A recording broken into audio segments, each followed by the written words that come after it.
Assalamualaikum warahmatullahi wabarakatuh. Kita awali edisi kali ini dari sedikit pembahasan kami soal PSSI.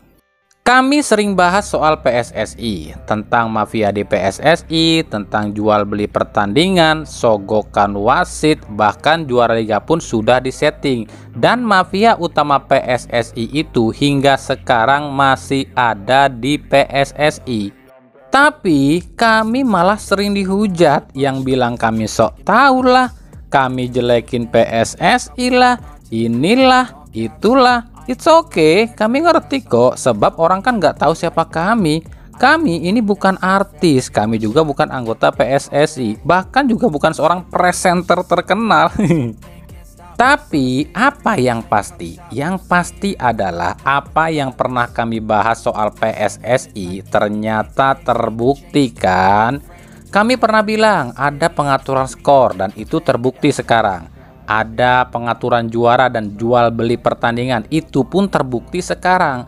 Bahkan kami pernah bilang mafia utama yang atur ini semua sampai juara tiap musim sudah diatur pun itu terbukti sekarang kan. Oke, kalau kalian masih nggak percaya juga sama kami, nggak apa-apa. Silahkan kunjungi channel Skor Indonesia dan buka video debat terbuka dengan Erick Thohir. Di situ kalian bisa lihat sendiri dan khususnya lihat pernyataan Opan Lamara. Opan Lamara ini bukan cuma seorang presenter, dia juga pernah jadi Esko PSSI di 2013 sampai 2015. Dia pun pernah jadi anggota LIB juga. Di sini secara gamblang dia jelaskan tentang semua kebobrokan PSSI dan itu pun sama persis dengan apa yang pernah kami bilang. Mungkin pertanyaan yang muncul di pikiran kalian saat ini adalah siapa mafia utama PSSI itu? Ya kan? Maaf, kami udah punya perjanjian dengan pihak informan kami untuk tidak dulu mempublikasikan dan kami tunggu saja orang-orang yang memang lebih berkompeten untuk urusan ini yang ungkapkan. Cuma kami mau kasih ciri-cirinya aja deh. Di tubuh PSSI ada beberapa sosok yang jadi mafia utama. Dia ini sudah sejak 2013 kalau nggak salah sudah berkecimpung di PSSI dan sekarang pun masih ada di PSSI. Nih kita kasih lihat aja ya riwayat Esko PSSI yang sekarang ini nih. Yang pertama Eko Setiawan, dia ini CEO Parmel FC di Liga 3 dan Esko PSSI sekarang. Yang kedua Endri Irawan, Esko PSSI 2019-2023 dan Esko PSSI yang sekarang. Yang ketiga Juni Rahman, Esko PSSI 2019-2023 dan Esko PSSI sekarang. Yang keempat Muhammad, Asprop Jakarta 2019-2023 dan Esko PSSI yang sekarang. Yang kelima Rudi Yulianto, ex-manager PS Tira dan Borneo FC dan Esko PSSI yang sekarang. Yang keenam Sumarji, CEO Bayangkara FC dan Esko PSSI 2019-2023 dan Esko PSSI yang sekarang. Yang ketujuh Vivin Cahyani, Esko PSSI 2019-2023 dan Esko PSSI yang sekarang. Yang kedelapan Peter Tanuri, Esko PSSI 2019-2023 dan Esko PSSI sekarang.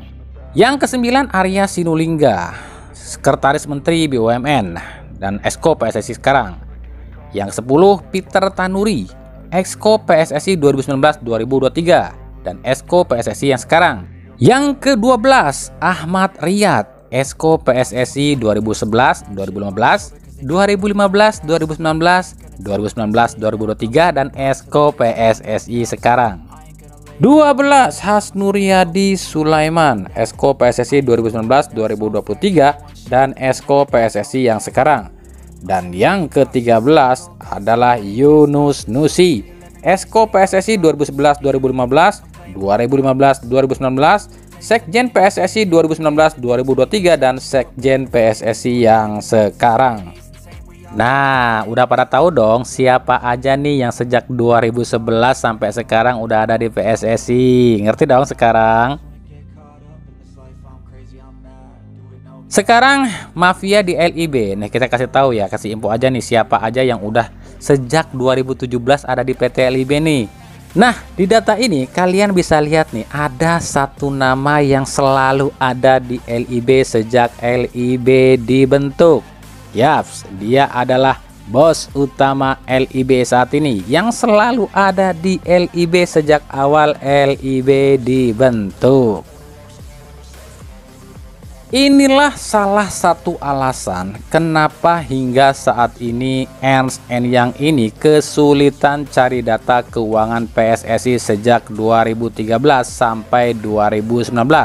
Sebab emang selain gak ada catatannya atau emang ada catatannya tapi sengaja dihilangkan. Sebab yang menghilangkannya itu adalah orang yang masih ada di PSSI saat ini.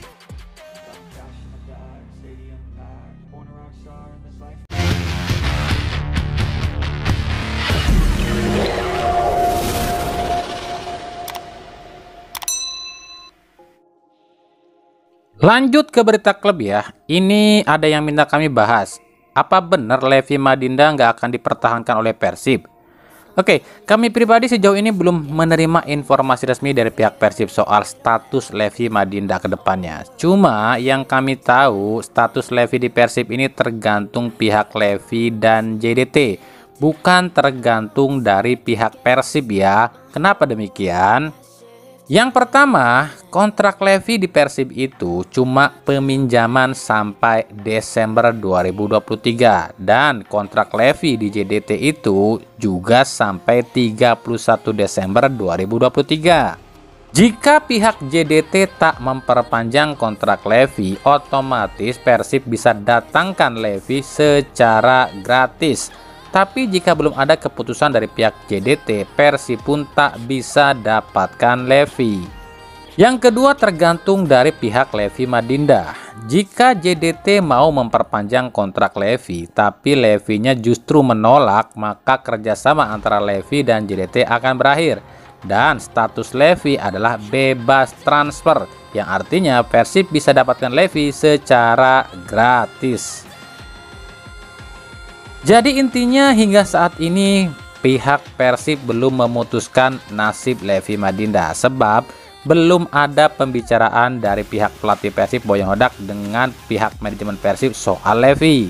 Kenapa demikian? Nah ini perlu dicatat juga ya. Yang kami tahu di Persib itu ada sebuah peraturan di mana jika sebelum kompetisi ini berhenti, mau itu paruh musim maupun akhir musim, manajemen Persib nggak boleh intervensi pelatih. Nah ini khusus untuk Boyan Hodak loh ya. Dan begitupun sebaliknya, Boyan Hodak tidak boleh membicarakan soal pemain dulu sebelum jendela transfer datang. Jadi intinya adalah belum ada pembicaraan soal nasib Levi dengan pihak manajemen Persib.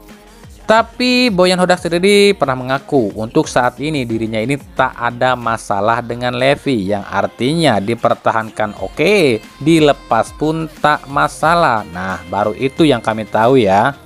Jadi kalau nanti ada berita yang mengatakan Levi resmi tak diperpanjang, Persib resmi tak mempertahankan Levi, Levi resmi diperpanjang, atau Persib resmi memperpanenkan Levi, nah kami pastikan itu semua baru sebatas hoak.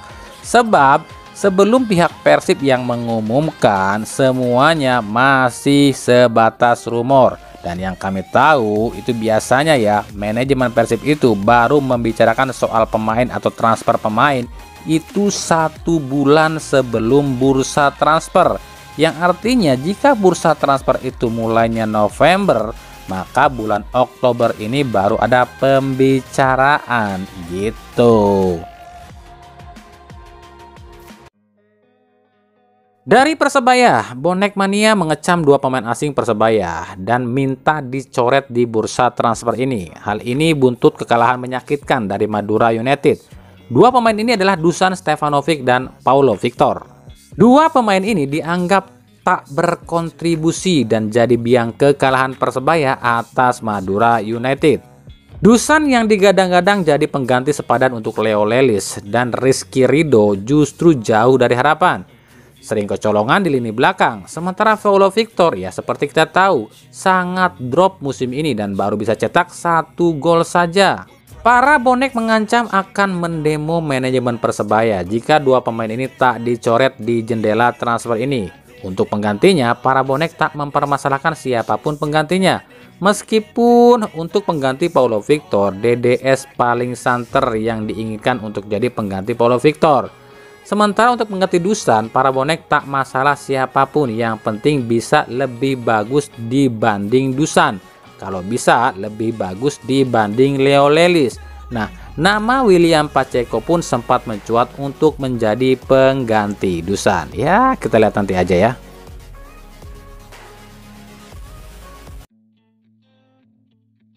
Oke, di laga Persis Solo versus PSIS Semarang alias Derby Jateng yang dimenangkan oleh Persis Solo, terjadi keributan lagi cuy antar supporter. Dan kabarnya sih keributan ini tuh disengaja alias ada yang atur. Jadi kata Panpel ini sama sekali nggak jual tiket ke supporter away, dan tiket ini cuma dijual ke supporter tuan rumah. Dan itu tiket habis terjual, dan saat dicek pun jumlah supporter tuan rumah yang hadir dan tiket yang terjual itu jumlahnya sama persis. Lalu dari mana supporter away ini mendapatkan tiket? Lagi-lagi tiket komplementari yang dipakai. Ya, tiket khusus untuk anggota PSSI, anggota LIB, dan juga anggota sponsor yang dipakai. Maka saat keributan, Panpel ini bilang jangan mudah terprovokasi oleh pihak yang menunggangi pertandingan ini. Jadi Panpel Persis Solo ini curiga ada yang sengaja nyuruh supporter PSIS datang ke Manahan dengan menjual tiket komplementari. Nah, pertanyaannya adalah yang pertama, siapa yang punya tiket komplementari? Ya, tentu saja adalah anggota LIB, anggota PSSI, serta para sponsor dan juga broadcast. Pertanyaan kedua, kenapa tidak ada tindakan lanjut dari Persis Solo? Kan kemarin udah punya bukti, kenapa nggak dilanjutkan investigasinya? Kurang bukti atau ada tekanan nih dari seseorang? Sebuah tanda tanya besar. Nah, yang jelek di sini namanya siapa ya? Tentu saja nama supporter PSIS yang jelek, sebab tiap kali main pasti ribut. Dengan Persib ribut, dengan Persebaya ribut, dengan PSS Sleman ribut, sekarang dengan Derby Jateng pun ribut. Kenapa ya? Kenapa ini Pak Yoyo?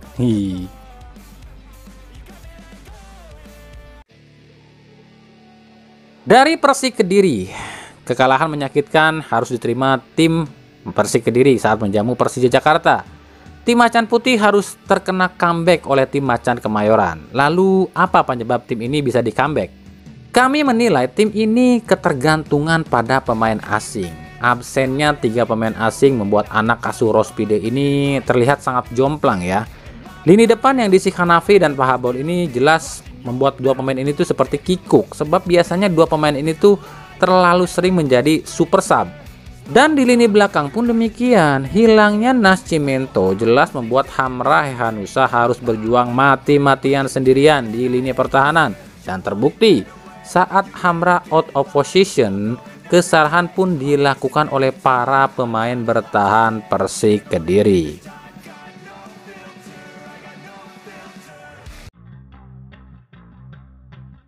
Kita ke Liga 2, ada 2 pertandingan di Liga 2 di hari Senin ini. Yang pertama, Malut United menang tipis 3-2 atas Perserang-Serang. 3 gol Malut United, 2 golnya dicetak oleh Harinur Julianto dan 1 gol dicetak oleh Ahmad Basit. Sementara 2 gol Perserang dicetak oleh Fatcon Celani.